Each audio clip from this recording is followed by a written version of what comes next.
Hey everyone, and welcome to Almost Cancelled. I'm Peter, that is Connor, and this is our weekly TV news. We talk about shows in development, we talk about shows that have been renewed, cancelled, premiere dates, all that kind of thing. And at the end of the show, we'll pick our favourite episode of TV from the week. So that's what we're going to do. And that was probably the neatest and straight to the point intro I've done in a while. So yeah, I mean, it was a pretty good week of stuff to pick from at the end because we had some new stuff launch from Netflix. we did, yes. And of course we had all the DC shows, which of course we talked about in our podcast, Television for the Multiverse. And we had The Deuce this week. And We had Doctor Who. we had Doctor Who, yeah. So it should be an interesting Healthy discussion. selection, yeah. But yeah, so without further ado, I'm moving my beverage. I feel like sometimes when it's down a certain amount, I hear like almost like an echo if it's like too close to where I'm talking, Mm, and it's you annoying. do, yeah. It's annoying. I don't know if it picks up in the mic, but it's annoying when I hear it. You know, it doesn't pick it up on the mic. It's just your ears. But anyway, so we'll dive right in. We have a couple of renewals from Netflix. Atypical got renewed for season 3, so you get more of Is that that. the animated one? No. That's the show about the kid who's on the spectrum. There was like Oh, okay, yeah. I never actually saw any of it, but I know it's got its fans. And then speaking of animated ones, though, they did renew Disenchantment for season 2. Okay. I'm surprised. Well, here's the funny thing: is they've still got half a season 1 to put out because they split it in half. They did, didn't they? Yeah. And notably, season 2 is also 20 episodes that's going to be split in half, which is weird because just call it seasons 1 through 4 at 10 episodes each. But Yeah. contracts and whatnot. But yeah, so that's getting renewed. And the even weirder thing is it's not like they're both coming out in the same year. Part 2 of season 1 is 2019, and then part 1 of season 2 is 2020, and then part 2 of season 2 is 2021. I mean, they got a nice healthy deal for themselves then. But I mean, it is really just 4 seasons. I mean, they can call it what It they is, want, yeah. but it's 4 But I mean, seasons. but what I mean is, if we said, oh, it had been renewed for season 4 and it's True. only just had its first season, we'd be going, oh, that's, they're very confident. Oh, absolutely, yeah. So clearly it's done enough for them. They're into it. So yeah. However, they did cancel American Vandal after its 2nd season this week. And while we weren't that keen on it, it did have a big following. It did have a big fan group. It did. I did hear, though, a lot of people thought that the 2nd season kind of retread ground a bit Oh, really? and wasn't as exciting. So Interestingly, the creators said they're hoping that other places might be interested in it. So that's weird. Netflix is usually the one that when they say know. other places, they mean Netflix. I know they're hoping to go elsewhere. Maybe it just wasn't the right home. And interestingly, actually, we obviously we talked about Iron Fist and Luke Cage being cancelled recently, and I feel like Netflix on the whole are cancelling more things. Because they've got so much content, they kind of have to cancel some Yeah, stuff. I remember it must have been about a year ago now. We spoke about how they kind of said they wanted to cancel things, not because they wanted things to be bad, but because they recognized just how much content they had, and not Yeah. everything can stay at that level. So they've not hit anything I really care about yet, so it'll eventually happen. It's only a but- matter of time. Yeah. But so here's what's interesting is that obviously we know Netflix don't give out numbers, but we know that they care about social media interaction. And I saw an article about Daredevil season 3 and how the social media interaction for that has dropped since seasons 1 and 2. And they gave rough figures. They said season 1 and its first weekend, whatever it was, I don't know what the time period was. I'm assuming the weekend or maybe the full week. It was 275,000 mentions on Twitter. And season 2 was 200,000. So it dropped a bit, but still 200,000. To be expected, though. Season 3 was about 75,000 total Ooh, that's a big drop. for the same time frame. Now, of course, there might still be enough people watching it on the service that we can't see that they're watching it, that it doesn't matter. But we know that's a factor in what they decide. Well, yeah, so- Netflix have been very public about the fact that the buzz is almost as important to them as who's... Because, if you're watching it, they've already got your subscription. They don't care. The buzz and the talk about it is what gets them new subscribers. Yeah, I mean, I think...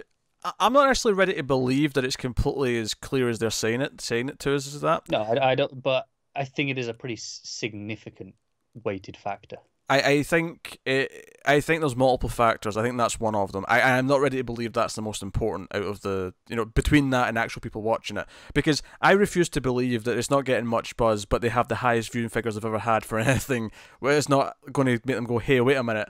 This is keeping so many subscribers No, happy of course. right now. There's a level of retention that you Yeah. have to keep as well. Absolutely. So of course you want them to be watching it as well. And I'm not saying I expect the Devil to be cancelled necessarily because of that.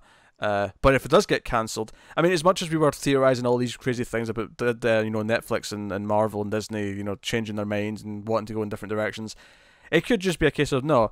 Luke Cage and Iron Fist underperformed, both in terms of social media and numbers, and now Daredevil, if that gets cancelled as well, it looks like a pattern, but it may actually just be that they're all dipping. Underperform, yeah. Yeah. It could be like people are over the Marvel shows at the moment, because when they launched, Netflix didn't have anywhere near as much content. That's true. Into original content. They were still not new on the block. They had House of Cards, Orange is the New Black, some big things for them. But the Marvel branding almost certainly brought a lot of people in. I remember there was a time when it first launched that for us, we were like, well, is Netflix worth keeping? And we were like, well, we'll have a Marvel show every few months, maybe this here or there. And we were like, yeah, okay, it's probably worth it.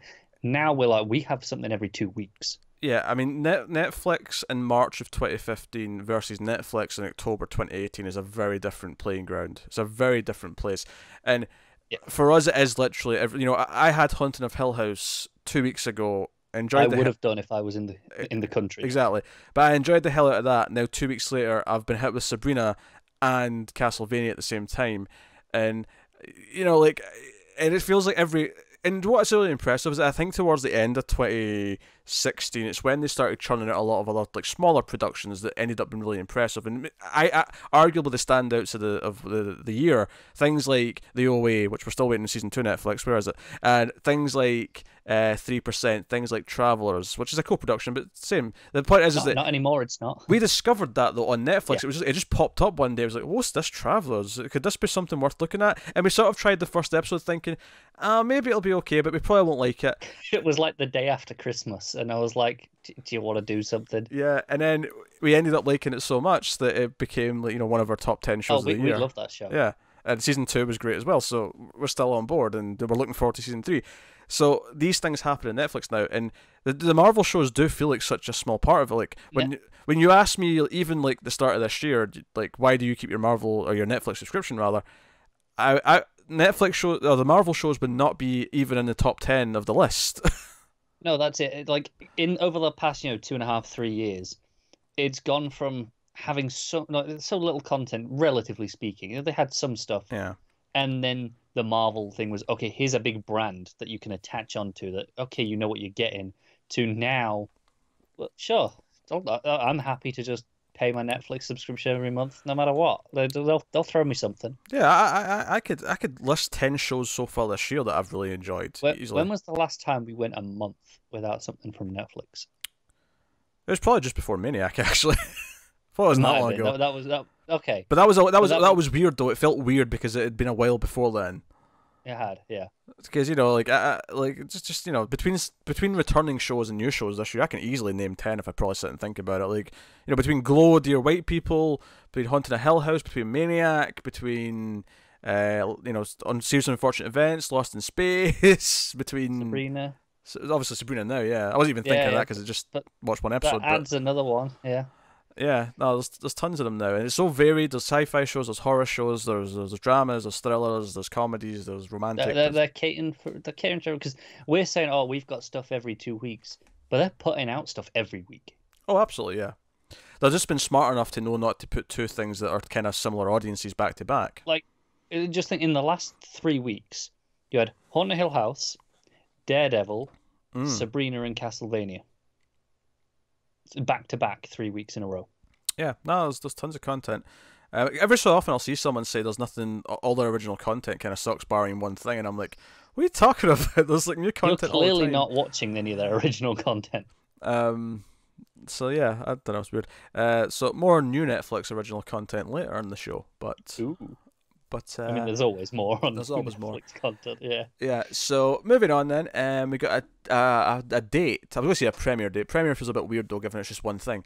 But the Timeless finale, we have an air date for it.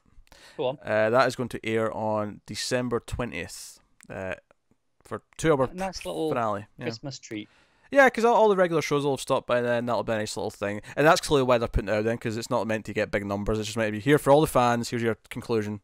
Yeah, and they don't have to worry about scheduling it again, in their usual weekly block. It's just like, well, we're just running repeats then anyway. That'll do.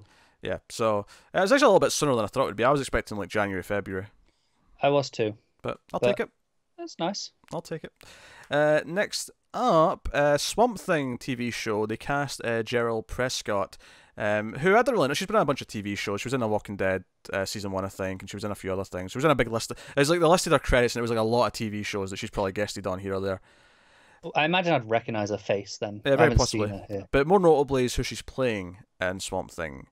She's playing Madame Xanadu. Hell yeah. So forget Madame Xanadu in Swamp Thing. I'm down for this. Yeah, so she's a blind fortune teller, and she can see things from the future and things. She's mystical and blah blah. Xanadu's cool. It's one of those things where I'd never have expected them to go that route on live action. Mm-hmm. You know, even now when we've had all this stuff, I'm still not going, oh yeah, I bet we get Xanadu. Nothing's off the table anymore. No, it really feels like that. Whether or not it'll be a proper representation of what the character's supposed to be is another story. All I'm saying is, give it 3 or 4 years, I'll have a Demon Knights show. I don't know if I'll have a full show. It might guest on Legends or something like that, but no, Demon Knights, the team. Oh, the team. I thought you said. I thought you were talking. For some reason, I thought you meant Etrigan. I was like, I don't think he's going to get some show. Etrigan's on the team, but yeah. Oh, so I'm not completely crazy. All right, good. No, you're not completely crazy. He is there. There was a connection in my head because I think I thought of the cover or one of the covers, and I'm sure I could see Etrigan in my head, and that's what I thought you were talking about. Yeah. I mean, it's not unfeasible. Maybe. So here's another thing. I mean, the casting here is. I mean, obviously we like Adam Scott. Adam Scott's been cast in an episode of Twilight Zone, which I don't think that's super big deal on its own because they'll probably get some reasonable stars for different episodes. You get in one episode. It's easy enough. Yeah. I think what's more notable about this story though is that he's starring in a remake of an old episode. Which I think that's what the news here for me is that they're redoing some of the classics. They're doing Nightmare at 30,000 Feet, which is the Shatner one where he's like, "There's something on the wing." Like that's that one. It's bold choice to be remaking episodes. Well, they'd actually remade that one already in the movie because John Lithgow was the movie version. No, I just mean it's a bold choice for this show to be going, okay, well, we're remaking episodes rather than just being wholly original. I wonder what the ratio is going to be. I wonder if it'll just be like, we'll do some of the classics. So maybe every season I'll have 1 or 2 of the classics redone, but it'll be like mostly original. That's what I'd expect. Yeah, I mean, I'm cool with it. Yeah, because there was a great joke on Third Rock from the Sun. Because obviously Third Rock from the Sun, John Lithgow was the main, one of the main characters, and William Shatner eventually guest starred as their overlord from the home planet, the big giant head. And when he landed in his episode, he gets off a plane. And he turns and says, the flight was quite good, but I think there was something on the wing. And then John Lithgow goes, "Oh, I had that too!" And it was like a meta joke because they'd both been in the same story from the Twilight Zone. Very good. I just thought it was a funny joke. What do you want from me? Oh, it's nice. But so in that episode, and Adam Scott's going to be in it. So we'll see if he hams it up as much. Probably not. Kind of hope he does. Just because he can do hammy. I'm kind of half expecting this to be like a really serious version of the Twilight Zone. No, I am too. I feel like they want to capture that Black Mirror. I think stuff, so, yeah. Right. Which means the thing on the wing might be really cool looking versus the old versions. Could, yeah. Could be. All right, next up. So you remember this morning TV show that Apple's doing a TV show about? Well, that's the plot of the show is that they're running a morning talk show. Oh, yeah. The Reese Witherspoon's going to be in and produces, and Jennifer Aniston's in it as well. We get like 5 different casting. Like I had like 3 different articles, and each one had like 2 different new cast members in it. So here's your list, and some of them are quite notable. Steve Carell has joined the cast, and he's going to be an anchor. Where is it? Carell will play Mitch Kessler. There's still no title for this show, by the way, which is why I keep saying it's the morning talk show one from Apple. That one, yeah. Yeah, and they confirmed this week they're launching it globally, which I think we were all expecting to launch the service globally. From Apple, definitely, yeah. But yeah, so he's going to play Mitch Kessler, a morning show anchor who is struggling to maintain relevance in a changing media landscape. And then the next story after that was Billy Crudup, if I'm saying his name right, from Gypsy and Almost Famous. I'm not familiar with him, but the other one in this just story I know the name at least. Yeah. So the other one here though with him was Gugu Mbatha Raw, whose name is popping up a lot recently. So she's going to be in this. So they'll join the cast. Kudrup will play Corey Ellison, a forward-thinking president of the news division of the network. Mbatha Raw will play Hannah Schoenfeld, a whip-smart and charming head booker of talent. And then Nestor Carbonell's been added to the cast, who I know from Lost. He was Richard on Lost, who everyone joked wore eyeliner, and it became like a bit of a running fan joke. But I'm not familiar with the name. I feel like I might recognize his face. You may recognize his face. He's been in a few things. And then also with him in the same story was Mark Duplass is going to be in the show. Oh, okay. Who also is notable. It says here for him, he was in the Mindy Project in The League, and I'm like, come on now, mention Creep, mention some of his notable things here. All of his own stuff. Yes. But anyway, so they're going to be regulars as well. In fact, they're all, I think everyone who I've just mentioned is a regular. Carbonell will play Yanko Flores, a charming weatherman. I can see him being this, actually. I can see it in my head. Who has an artist's soul and thinks meteorology is poetry. And then Duplass will play Chip Black, the show's executive producer. So, you know what? I'm getting a good sense of this like ensemble cast in the studio and the offices around it.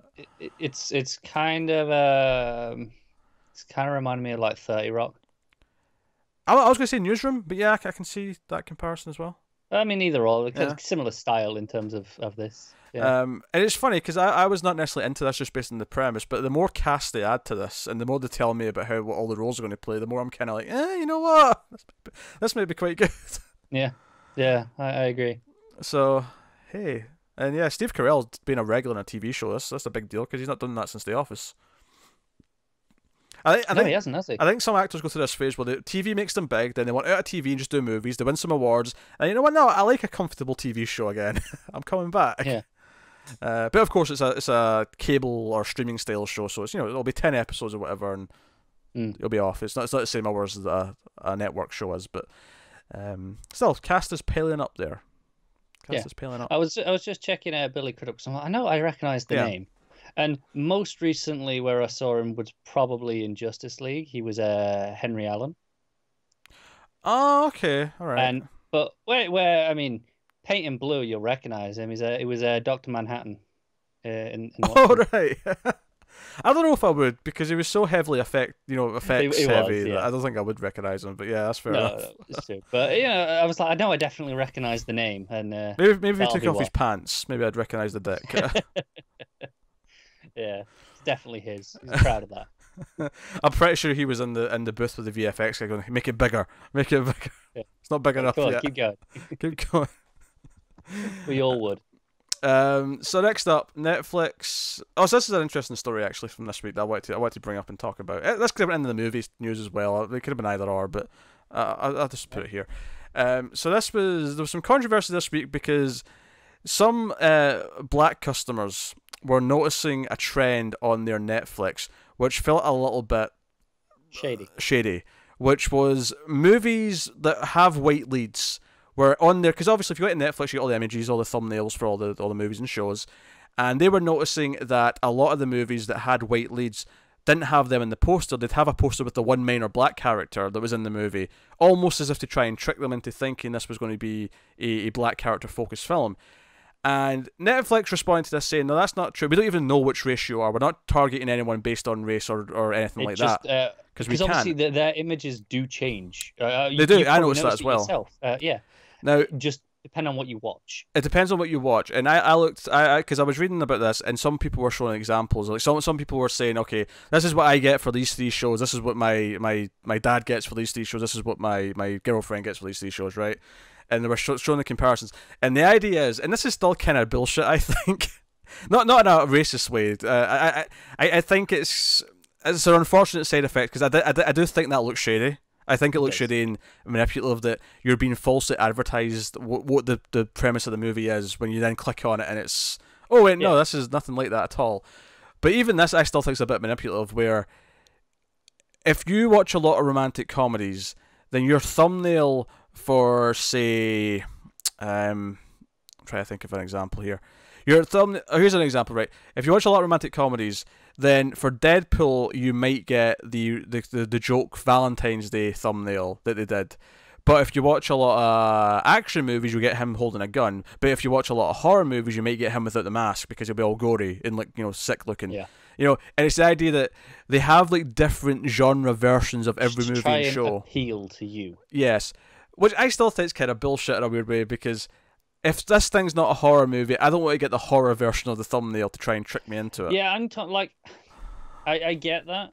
Part of me kind of likes it in some ways, in the sense that sometimes I'm flicking through Netflix and I'll go, oh, that poster catches my eye, and I've never put a movie on based on just the poster, but it might catch my eye and I'll read the description. I'll go, oh, all right then. There is some weird ones because I'll notice for stuff that I've seen already. I'll notice some of the thumbnails and I'll be like, that's a weird choice. Like, why that? Why them? Like, it doesn't make any sense. And it does kind of feel, and as much as we're saying, okay, this is a bit more innocent what they're saying based on the racial implications. At the same time, though, that's still one of the factors. They're targeting with those thumbnails because they're watching other content that has a large black focus. So it's still kind of shady in that way. That's in the algorithm, yeah. Yeah, that's even part of what's making the decisions. It feels a bit weird. So yeah, all the genre stuff I can forgive really easily because that's just taste. Yeah. I think that, and then maybe as well, I imagine, because obviously there's usually a row that says LGBT, films, right? Is, yeah. I imagine there's probably a similar thing where you'll get like a gay character. I mean, not that that's always visibly obvious, but they might have something that's a bit more, gay friendly, if you will, as opposed to the like I'm saying. But the way they're making all these images, I imagine they do have this. They'll say this is the one that appeals to a gay person as opposed to a straight person, or this is the one that appeals, or more the way they're doing it appeals to someone who watches a lot of other gay films or gay focused films. Then yeah. I don't know. It's kind of sticky. I'm not completely okay with it. I don't think it's the most heinous thing ever, but at the same time, it's like this is weird and manipulative. Like I said, I think the race being part of the algorithm is definitely just weird and probably shouldn't be. The idea of the genre I'm okay with. For me, I don't really care. Well, this is the thing. I don't think race being part of the algorithm is necessarily bad. Like, it's bad for like what we've been talking about, where they take a film that's not actually. But if you're someone who does watch, like, say, just an obvious example, in blaxploitation as a genre, right? No, I think Netflix has a lot of that. But let's say you do watch a lot of that. It's not weird for them to then recommend you other blaxploitation films. This is different algorithms that we're talking about. That's the recommendation one. It should be part of that because they're going, hey, you like these, here's more. But the posters specifically, yeah, they're changing them based on That's the problem. It shouldn't be part of that algorithm. Yeah, because that's weird. That's again, it's trickery, is what it is. Yeah. Because another one was that show Ozark, where it's like, okay, if you like romantic comedies, you see one of like Jason Bateman and his wife together. If you like action movies, there's one that's got like a, like a, what do you call it, a reticle, like from a gun over Jason Bateman's face, and it's like, okay, so you're selling that to an action movie person that watches a lot of action movies. Those are weird, but like I said, for me, I've never gone on. I've never watched them because of a poster. The poster might catch my eye, and I'll read the description. Sure. And then, but once I read the description, it has the genre tags right there on the front of Netflix. I know pretty quickly whether or not that's what I'm looking at. From the poster. But just because you don't do it doesn't mean other people do, or don't rather. Sure. But I mean, it's one where it doesn't bother me the genre. Yeah, but we're both nerds who are really anal about picking things to watch. Some people will just click things based on the image. Yeah. I feel like there are a lot of people who do, because we're the sort of people who will look up who the director is before we sit down and watch something. We'll look up other things to like sort of corroborate that we should probably put this thing on. Yeah. Because that's who we are. I think the genre is innocent enough. Yeah. But the race should not be a part of that algorithm. It should not be in that algorithm. Like I say, the recommending algorithm, definitely. Like, yeah, you highlight, we've got this buried in our depths that you might like, that other people are not watching maybe as much. Go for that, but not in the posters. Yeah. All right. Okay. So that's what I thought about that. I thought it was interesting. All right. So out of things, new shows to talk about. So CBS All Access have greenlit 2 seasons. I had a moment then for a second. I was like, why we start with CBS? Because you paused. All Access. Yes, and I was like, what's going on? Is there no news? They've greenlit Star Trek animated show. 2 seasons of it, in fact. It's called Star Trek Lower Decks. That's Decks with an E before everyone starts cracking jokes. It's your accent, not mine. Deck. All hands on deck. So yeah, it's got 2 seasons to a half-hour animated comedy series called Star Trek Lower Decks. It is developed by Rick and Morty writer Mike McMahon. It'll focus on support crew serving on one of Starfleet's least important ships. Yeah, I love the idea of this. Yeah, and even if you like Rick and Morty, this is not the guy who runs Rick and Morty. This is someone who worked on Rick and Morty. Yeah, I was reading a bit about the guy in one of the other articles I saw. This was a couple of days ago that this was announced, and they were saying the guy, he's proper Star Trek fan, the yada yada, but he's working on. I think he's written the Harry Mudd short trek that's coming in a couple of months. So he's part of the family now. So he's done a couple of things here or there for them already. I think the article I got this from, I didn't put it in my thing, but it mentioned that his pets are named after various things. Yeah. He's got a pet named Riker and another one named something else. Yeah, I saw all that. But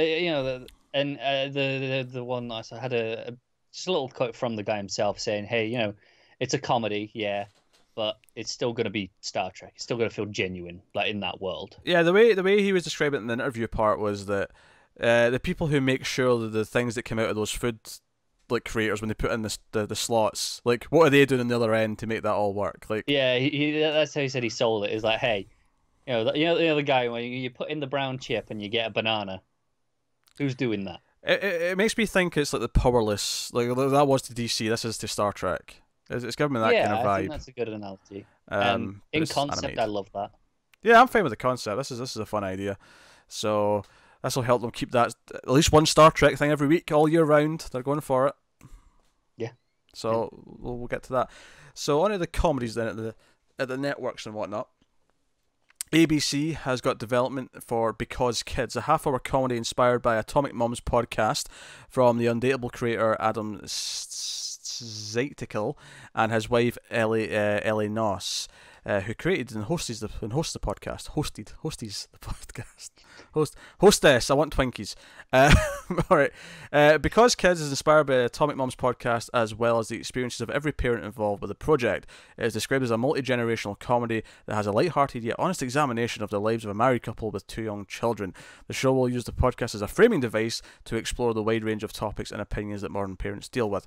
So it's a family comedy, but I'm thinking when it said the framing device, I'm thinking like Seinfeld, but instead of him doing stand-up comedy at the start and end of each episode, it'll be them recording a podcast. Yeah. Almost certainly. Which is fine. It's a fine framing device. Why not? Yeah. I caught that buzzword, multi-generational. Yeah, that's true. Yeah, you get to catch that in there. Next up, ABC is given a script commitment plus penalty to a single camera, single mum comedy. They did that on purpose. Single camera, single mum comedy from Fresh Off the Boat supervising producer Ragnar Fruchbaum, if I'm saying that right. I'm assuming it sounds German, so I think I'm good doing the hard K sound for the CHs. Take your word for it. I'm not looking at it. It looks German to me. The Untitled project centers on the confident but prolifically apologetic newly single stay-at-home mum who decides at 37 to start at the bottom and work her way up to her dream job. This is like the third one about someone who's had a kid already is going to start their career in their mid-30s to 40s. It's in right now. There's been a few of them. It's basically a lot of shows about everyone who's messed up their lives, and not like having a kid's mess up your life, but just in general, anyone who's not got the career in place by your mid-30s to 40s, it's not all over. You're not doomed. You can still do something. Yeah, you see it every so often. You'll see it on Twitter every so often. It goes around writers that how old they were when they got their first work published. It's like all these famous writers, and some of them are 50s, 70s, and even some of them didn't start writing until they were in their 40s. Even it's something they decide to start doing at a later age. Yeah. Which is good because we've screwed up our lives well enough, so why not? Yeah. We haven't peaked. I hope we've not peaked. If I've already peaked, then shit. Yeah, you might have peaked, but shove off. You'll peak when your colour goes in your hair. That's when you'll peak. Don't. That's already started.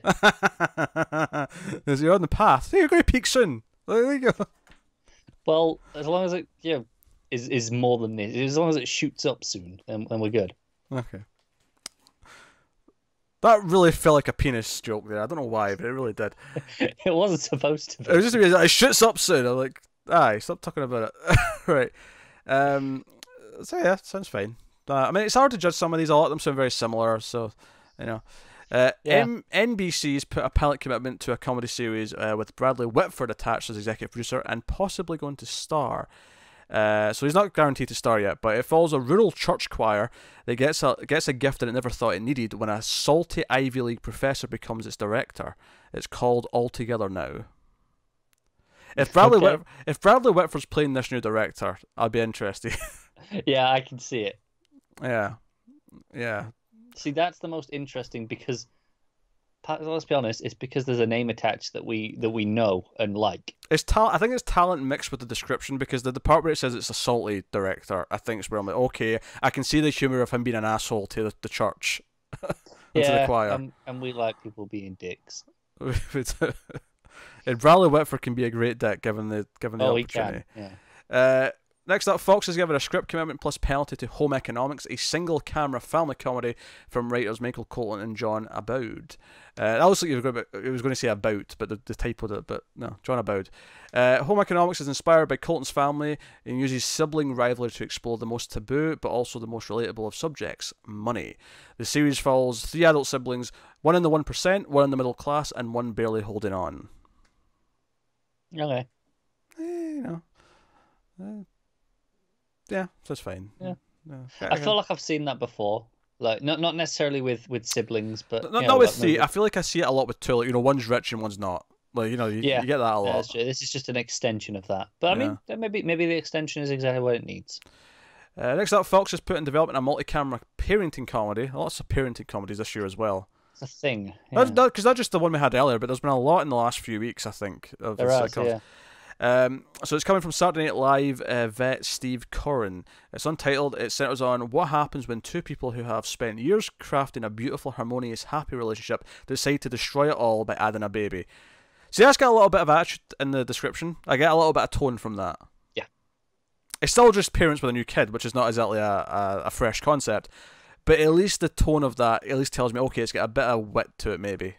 Yeah, I remember saying that about one of the last ones that we spoke about last week, where there were all these, okay, it's a description, and in concept, the last one, I can't remember exactly what it was now, wasn't really that different, but it was just the wording. It had a bit of a bite. It gave me a hint of what the tone was.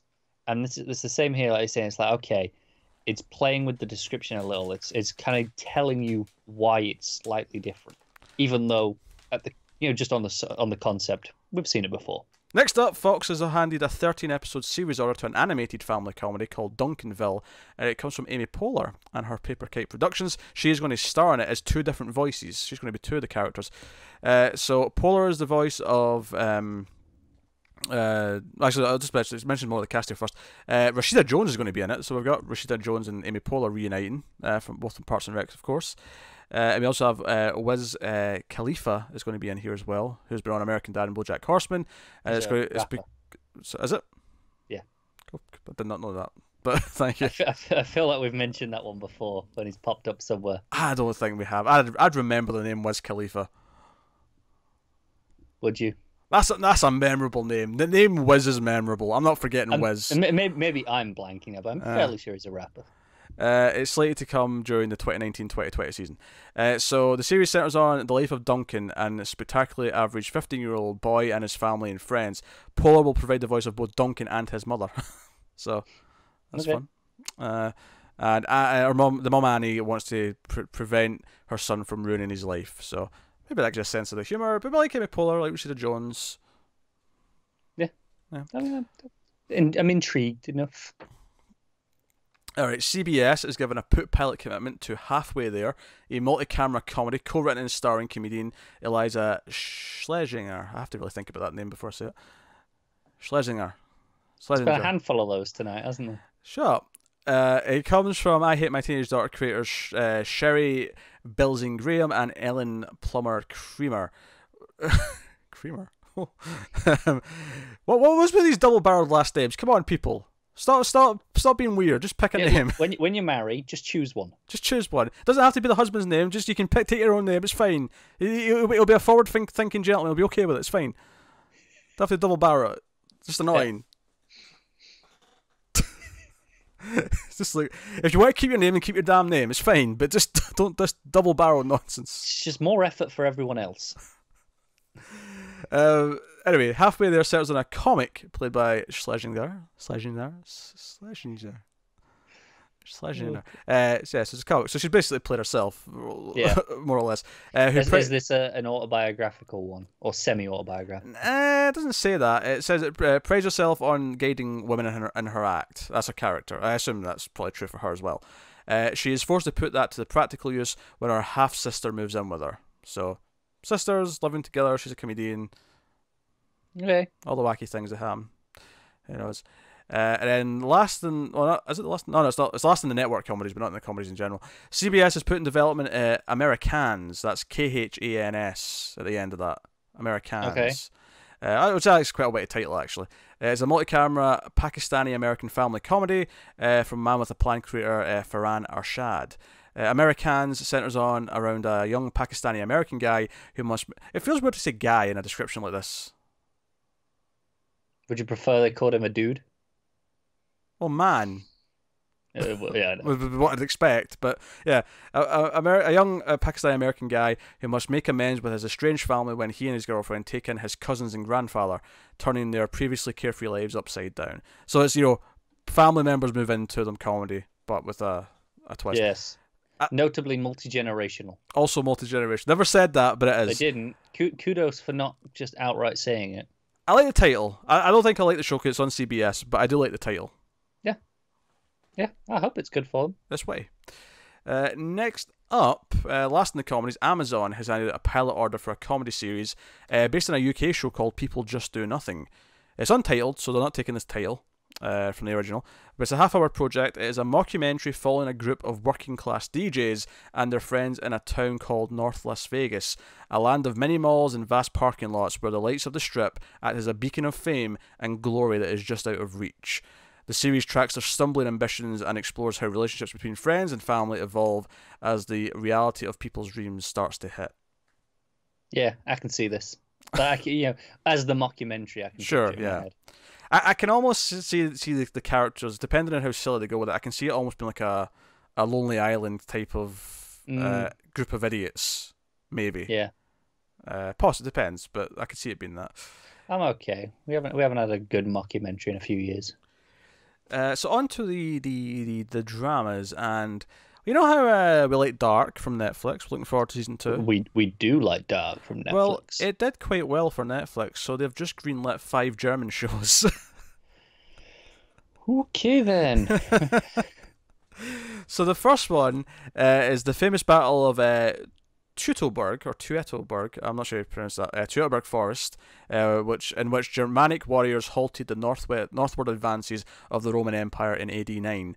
It's the focus of the show called The Barbarians, created by Arne Nolting, Jan Martin Schraff, and Andreas Heckman. The bloody encounter of two worlds is interwoven with the destinies of 3 young people who journey from innocence to guilt, loyalty to betrayal, and love to hate. So you're getting a historical Barbarians show. So a German historical drama. Yes. Okay, I'm down. Ah. I mean, that's even say that wasn't German. That sounds like my sort of show. Less your sort of show, I would say.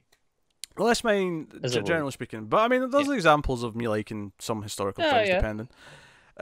It's nice that it's a different. Like, I would never expect Hollywood to make something about this. No, do you know what I like about this? Mm-hmm. Like you say, okay, Dark did well for them, so they're going, okay, more German content. They've not gone, okay, let's give them something similar to Dark so we can just fill that slot while it's off air. It's like, no. This is something completely different. It's diverse content for German speakers, within that umbrella. So that's the Barbarians. Next up is a sci-fi show, so maybe a bit more directly in our wheelhouse. It's called Tribes of Europa.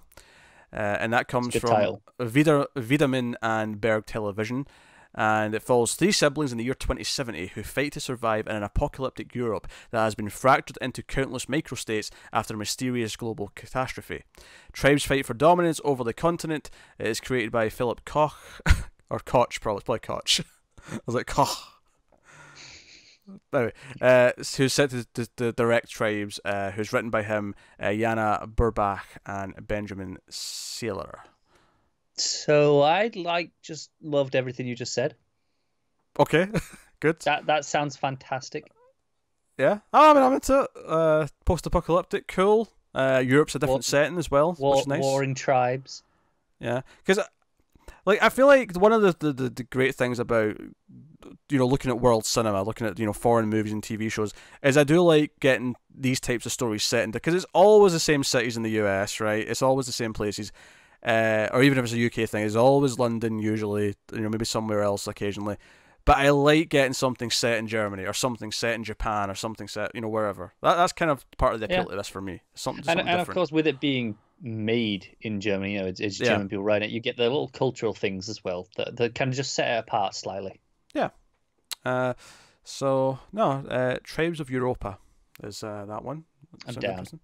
Next up, BTF Productions has got a show called Don't Try This at Home, directed by Lars Montag and Arne Feldhusen. I was going to say Hausen, but it's not got an A in there, it's just Hausen. It's a high school student who tries to win back the love of his life by teaming up with his best friend to launch Europe's largest online drug business from a teenage bedroom. And suddenly the title Don't Try This at Home makes a lot more sense. It does, yeah. I don't think that's for me, unless it's like German Breaking Bad for teenagers, in which case, sure, great, but the premise alone doesn't excite me. Yeah, this is the first one where I'm kind of going, eh. But, I mean, it doesn't mean it'll be bad, but... Yeah, the quality of it could elevate it to where we care about it anyway, but premise alone... I'm not excited for that one, like I am the other two. Next up, Skylines is produced by Compleisen Film and Stick Up Films. A young and gifted hip-hop producer in Frankfurt gets the chance of a lifetime when he signs with Skyline Records, but it soon becomes a whole new game when the worlds of music, organised crime and high finance collide. Not feeling this one as much. No, I got a little chuckle just out of, okay, all these things, just throw them together. Yeah, but again, very different genre from the others. So makes sense. And then the last one here is a mini-series, not an ongoing show. It is an untitled holiday mini-series, so it's set at Christmas. And it comes from I know you don't like Christmas. Yeah. It comes from Katharina Ayesen, and it is going to be about 4 generations of women who finally come clean with all the secrets they have been keeping from one another. That's a lot of generations in one story. Yeah, that's a great grandmother down to your great granddaughter of generations there. Yeah. It's interesting to me because again, it's the idea of like, okay, what's a German Christmas show like? Yeah, I think it's hard to get excited about this one because it's kind of like, what's the tone of this? Yeah, is it a serious drama? Is it more light-hearted? And is it kind of sentimental Christmassy thing? Yeah, or is it like a dark drama at Christmas and that's like the contrast? Is that the tone? Yeah. We have no idea, but. Yeah. I will say, we're talking about how I'm not really a big fan of Christmas. Because you get no soul, no heart. Yes. Bloody Christmas decorations are up at work. Oh dear. And it's not even Halloween yet, and they've been up for like a week. I'm sick of it already. And unless the people making those decisions have a tragedy involving Michael Myers, it doesn't make a whole lot of sense to me. Because there's a character in the new one, Laurie's daughter. This is not a big spoiler. This is not like a big detail, but Laurie's daughter. Basically hates Halloween and wishes they could just skip that and go straight to Christmas. So she intentionally is wearing a Christmas sweater in the movie. I mean, Thanksgiving. Even she thinks that's a stupid holiday. It's fine. It's fine. I mean, I happen to agree, but seems like a strange choice. She just likes Christmas better. All right, it's fine. Yeah. But no, thankfully we haven't started the Christmas playlist yet. That's gradual, starting from next month. Oh dear. But I'm sick of decorations already. Oh dear. All right, so that's the 5 German Netflix originals. So there's one that stuck out to me, the sci-fi one, but then the Barbarian sounds interesting. Yeah, I'm down for that one. Maybe we can see what the others end up being. Next up, HBO is developing a drama series called Trader with Tika Sumpter, who's executive producing and is intended to star in it as well. And she's from Southside with You, which I've not heard of, so I don't know who this is or what that is. Trader is a contemporary reimagining of the Robin Hood saga, told through the perspective of a half Nigerian, half black American female. Adafoke.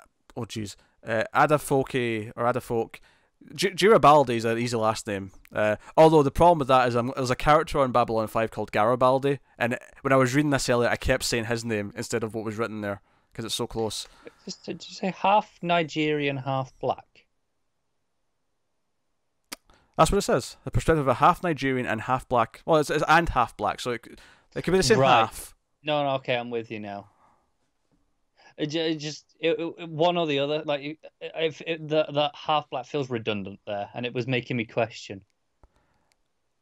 Unless it's more of a convoluted heritage than we're thinking, but I Yeah. think it just means that, you know. No, I think you're right. I think it was just the wording kind of felt Yeah. through me. So Garibaldi, an investing wunderkind and trading forecast prodigy on Wall Street. As an activist short seller, she will wield her billion-dollar hedge fund as a sword to eviscerate predatory corporations that exploit the poor, all while navigating the unscrupulous world of the Garibaldi family, who are, I think I just said Garibaldi instead of Garibaldi, but whatever, of New York's, who are at the center of New York City's black aristocracy, where money, privilege, and racism intersect in sometimes insidious ways. Right. Two things. Yes. One, that last bit was basically personal and professional lives. Sure, yeah, that's fair, which is weird for HBO. Yeah. Two, you just took Robin Hood and took away the one thing that makes it interesting. There is nothing that makes Robin Hood interesting. There is. I dispute this greatly. Yeah. Archer, band of people going around doing the rock. Yeah, that's the interesting part, the fun part. She's archering with trading tips. Exactly. You made shooting people with a bow and arrow boring. Yeah, but to be fair, that new Robin Hood movie looks terrible. Maybe it's time to try something different. It looks terrible in the most beautifully glorious ways. No one wants to quote Tim, our fellow mailed fuzzer who's on Screams After Midnight. Tim put out a tweet saying the only reason that anyone would want a Robin Hood movie is if it's full of aliens and robots. And as I pointed out to him, we don't know for sure they're not in this new movie. I won't save it. There's too much of the trailer's garbage. I don't want. Oh, it looks atrocious. I love it. Looks terrible. Anyway, moving on to the final story of the week, which is ABC has got Wolf. That's with an E at the end. Wolf, a crime drama from former Bones producer Kathy Reichs and executive producer co-showrunner Michael Peterson. Wolf centers on a veterinarian. Thank you. Anyway, Dr. Charles Wolf, who has a unique perspective on homicide, believing murder is primal animalistic act and killers are animals. After getting elected coroner of Boulder, Colorado, I want to say? CEO? Yeah. Boulder, Colorado. I've heard of that. You've heard of that place? Okay, fair enough. Yeah. I feel like no one ever talks about Colorado, so I'm not as used to the... Honestly, Boulder, Colorado is the only time I've ever heard Colorado being mentioned. I'm not used to the abbreviation of that one as I am a lot of the others. No. But yeah, partners with his mirror opposite, an FBI profiler, Kristen Falk, who is confident Wolf is dead wrong and that it is nurture, not nature, that leads a person to murder. So it's a buddy cop show, but one of them's a vet. And not like an ex-army dude, like an animal vet. Sorry, this isn't CBS or Fox, is it? This is ABC. ABC's on this. ABC are jumping on it now. Yes. No one has any respect anymore. No self-respect. Oh, it cracks me up. It cracks me up. They're all doing it. They're all doing the same shit. He's not even like a cop. He's a coroner, so he's loosely affiliated, and now the FBI is like teaming up with him for some reason. Yeah. What's going on? Anyway, that's it. That's the news. Yeah, that's the news. Yes. Okay. Which takes us on to picking our favorite episode of TV from the week, and we'll see. I'm willing to go out on a limb on this one. Okay. It's Doctor Who. That Rosa Parks episode was fantastic. Do you know what? This is the only episode of Doctor Who we've ever reviewed together where I can see the argument for why it's the best one of the week. And no, I'm a big Doctor Who fan anyway, but I don't think I've ever tried to say it's the best episode of the week. Not when other contenders were on, at least. Yeah, because it was easily the best episode of Doctor Who I think I've seen in the last like 3 or 4 years. It's probably in my top 10 of New Who. For sure already, and you know that's saying quite a lot because I love a lot of episodes. It's a great episode. But this was very good, of course. Deuce was very good. I actually thought you were going to swoop in and say Legends because you were so happy it was back and it had. Honestly, If Doctor Who hadn't been that good, it might have been Legends. um, I'm conflicted between that and the Deuce. I'm actually tempted to actually agree and say Doctor Who. I think because not only was it very good, not only did it do a lot of great things with the subject, but it surprised me with its tact in the episode and the emotional beats. So even though while there's still a few elements of it that are a little bit on the nose, I think I'm going to go with that. I will say Doctor Who, and me picking Doctor Who as my favourite of the week is not going to be a big normal deal. thing. Yeah, don't get used to that unless the show continues to impress me. But no, that's the thing. Even I don't expect to pick it as my favourite show of the week. You know, I have a soft spot for it. I love it, but I don't usually go, that was the best episode of TV I've seen. Yeah. All right. So we'll tell you now. We'll give you some updates on what's going up review-wise in terms of TV shows and what you can expect, what's already been there. I did finish Haunting of Hill. I don't know if I'd finished that for last week. I don't think I did. Maybe it was about the same day. I think you had a couple left. But yeah, that's finished now. I've reviewed all of Haunting of Hill House. That's all up for your enjoyment. And just this very day, as we record this, Sabrina, The Chilling Adventures of Sabrina, and Castlevania Season 2 both hit Netflix. So we just recorded the first episodes of both of them. So those will be gradually going up over the next couple of weeks, basically. And you can look forward to those. And then on top of that, of course, as we mentioned, we had the Disco up. We had Doctor Who. Yeah, I think worth mentioning as well, Homecoming from Amazon and Esmail is directing, starts next week. So first episode of that will probably be out before we get to the next news episode. Well, we have it up before we get to the next news episode. Depends on what order you decide to put them up in, because we'll probably record them at the same time. Then it will be up before then, yes. Then yeah. Yes, exactly, because I'm putting Sabrina up before I put this up. Well, there we go. So I imagine that will be the case next Friday. Yeah, so I'm looking forward to that because Esmail's directing, of course, is behind Mr. Robot, which is very nice. A very stylish trailer, which has left me intrigued and wanting to see it. So now, looking forward to that. But yeah, so that is this week's TV news. So hopefully you had fun. Worth mentioning, there will be a movie news this week, but there will be no trailer talk. There wasn't any big trailers this week, and we do have some other things to try and catch up on. So we're taking the week off from trailers. But movie news should be recorded on Sunday and up on Monday sometime, as it's supposed to. And you should be getting our brand new gaming show, 1080-bit, next week.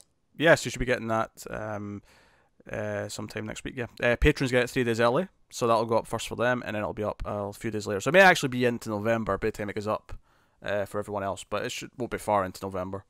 Yeah. So that is everything I think we should promote. Outside, of course, patreon.com/MailFuzzTV. We should always promote that. Where you can go and support the channel and everything we do here. All the reviews we put up, all the new shows we do, all the podcasts we do. You can support them all and keep them coming by going over there and having a look and see if you want to support us for as little as $1 per month. In fact, one of the things you get at the $1 tier is Almost Cancelled Extra, which alternates monthly with 121 Extra, which is the movie equivalent. It's just a topic show. The episode for this month just went up this week. It was all about kids TV, specifically kids TV that we grew up with. So it's basically an hour or so of us reminiscing about various shows and Power Rangers, Turtles, all that kind of thing. It's pretty informal. So yeah, it's very informal. It's very casual. So you can go check out that for as little as $1, and you get obviously all the back episodes as well. Yeah, including last month's episode on horror movies throughout the decades. So very topical this week. Yeah, so that was 121 extra from last month. Yeah, so yeah, go have a look. But otherwise, like, subscribe, get us on Twitter at mail_fuzz, get me on Twitter at Wibble89, get Connor at ConnorRyan94. But otherwise, that is us. So thank you once again for watching or listening. We always appreciate it. Keep watching TV, guys. Have you got any vanilla?